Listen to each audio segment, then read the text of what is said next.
Halo teman-teman, selamat datang di channel Data Talk, channel yang akan membahas banyak tentang analisis statistika dan cara menganalisis data. Oke, hari ini kita akan mempelajari tentang hipotesis atau pengujian hipotesis. Apa sih hipotesis itu? Jadi, hipotesis atau hipotesis statistika adalah pernyataan atau klaim mengenai suatu sifat atau kriteria populasi tertentu. Nah, tujuan dilakukannya pengujian hipotesis ini yaitu untuk membuktikan secara terukur suatu pernyataan. Jadi, misalnya ada suatu pernyataan yang dibuat oleh seseorang atau seorang peneliti, maka kita bisa membuktikan pernyataan itu secara terukur menggunakan pengujian hipotesis. Kebenaran dari hasil keputusan yang diperoleh dari pengujian hipotesis tidak bisa kita pastikan benar 100%, kecuali kita menggunakan keseluruhan data dalam populasi. Namun, pada umumnya, data yang kita gunakan dalam melakukan pengujian hipotesis merupakan data sampel. Dan suatu hipotesis ini dinyatakan diterima karena tidak memiliki cukup bukti secara terukur untuk menolak hipotesis tersebut. Di dalam setiap pengujian hipotesis memiliki dua hipotesis yang disebut dengan hipotesis awal atau dinotasikan dengan H0 dan hipotesis alternatif atau dinotasikan dengan H1. Hipotesis awal atau H0 itu akan selalu menyatakan bahwa parameter tersebut sama dengan nilai yang ditentukan dalam hipotesis alternatif atau H1. Sedangkan nilai hipotesis alternatif atau H1 dapat memiliki beberapa kemungkinan yang bisa ditulis dalam bentuk kurang dari, lebih dari, atau tidak sama dengan. Dasar yang digunakan untuk merumuskan hipotesis yaitu pengetahuan atau teori dari suatu buku tertentu, hasil penelitian terdahulu, pengalaman dari seorang peneliti, dan hasil dari ketajaman berpikir. Terdapat dua keputusan atau kesimpulan yang bisa kita peroleh dari hasil pengujian hipotesis. Yang pertama, ada yang namanya tolak H0. Tolak H0 ini menunjukkan bahwa ada cukup bukti secara terukur untuk menyimpulkan bahwa hipotesis awal itu salah. Dan yang kedua, ada yang disebut gagal tolak H0. Gagal tolak H0 ini artinya menunjukkan bahwa tidak ada cukup bukti secara terukur untuk menyimpulkan bahwa hipotesis awal itu salah. Untuk lebih mudahnya, saya berikan satu kasus untuk contoh soal.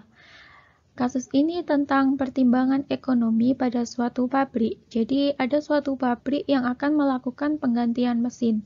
Namun, sebelum melakukan penggantian mesin, harus diketahui dulu apakah mesin baru itu akan memiliki lebih banyak keuntungan daripada mesin tua. Nah, bagaimana hipotesis dari kasus ini? Jadi, yang harus kita perhatikan di sini ada pernyataan jika mesin baru memiliki lebih banyak keuntungan daripada mesin lama. Ini yang harus kita perhatikan. Karena tadi sudah saya jelaskan bahwa H0 atau hipotesis awal itu akan selalu bertanda sama dengan, maka hipotesis 0 untuk kasus ini adalah keuntungan mesin baru sama dengan keuntungan mesin lama. Atau jika kita notasikan, maka H0 adalah mu1 sama dengan mu2. Di sini saya menggunakan notasinya mu, karena kita misalkan bahwa ukuran kebaikan atau ukuran keuntungan dari masing-masing mesin ini dapat dinyatakan dengan rata-rata. Jadi simbolnya adalah mu. Oke, selanjutnya bagaimana dengan hipotesis alternatifnya atau H1-nya? Di sini dinyatakan bahwa apakah mesin baru memiliki lebih banyak. Nah, lebih banyak ini adalah kata kunci untuk menentukan hipotesis alternatifnya. Sehingga dari pernyataan ini, H1-nya adalah keuntungan mesin baru lebih dari keuntungan mesin lama. Atau jika dinotasikan, H1 adalah mu1 lebih dari mu2. Selanjutnya saya beri contoh kasus lagi. Ini adalah seorang agen real estate yang menyatakan bahwa 60% di antara semua rumah pribadi yang baru selesai dibangun merupakan rumah dengan 3 kamar tidur. Untuk menguji pernyataan ini, diperiksalah sejumlah besar rumah. Nah, proporsi rumah yang mempunyai 3 kamar tidur dicatat dan digunakan sebagai statistik uji. Bagaimana hipotesis awal atau hipotesis nol yang akan dibuat oleh agen ini. Jadi, untuk membuktikan pernyataan seorang agen real estate ini benar atau tidaknya bahwa 60% di antara semua rumah itu memiliki 3 kamar tidur, maka kita bisa buktikan menggunakan pengujian hipotesis. Untuk H0-nya, karena H0 itu selalu bertanda sama dengan, maka kita peroleh berdasarkan kasus ini H0-nya adalah proporsi rumah pribadi dengan 3 kamar tidur adalah 60%. Atau jika dinotasikan, H0 adalah P sama dengan 0,6. Dan untuk hipotesis alternatifnya, karena di sini tidak dijelaskan pernyataan itu ingin diketahui apakah persentase atau proporsi rumah dengan 3 kamar tidur itu lebih dari atau kurang dari 60%, maka H1-nya adalah menggunakan tanda tidak sama dengan, sehingga proporsi rumah pribadi dengan 3 kamar tidur tidak sama dengan 60%, atau dinotasikan dengan H1 adalah P tidak sama dengan 0,6. Di sini saya menggunakan simbol P karena yang diukur adalah proporsi. Jadi P ini mewakili proporsi. Oke, sekarang kita akan mempelajari beberapa tools atau nilai-nilai yang ada dalam pengujian hipotesis. Yang pertama, ada yang namanya statistik uji. Statistik uji ini adalah sebuah nilai yang kita gunakan untuk menentukan apakah keputusan dari pengujian hipotesis itu tolak H0 atau gagal tolak H0. Yang kedua, ada yang namanya nilai kritis.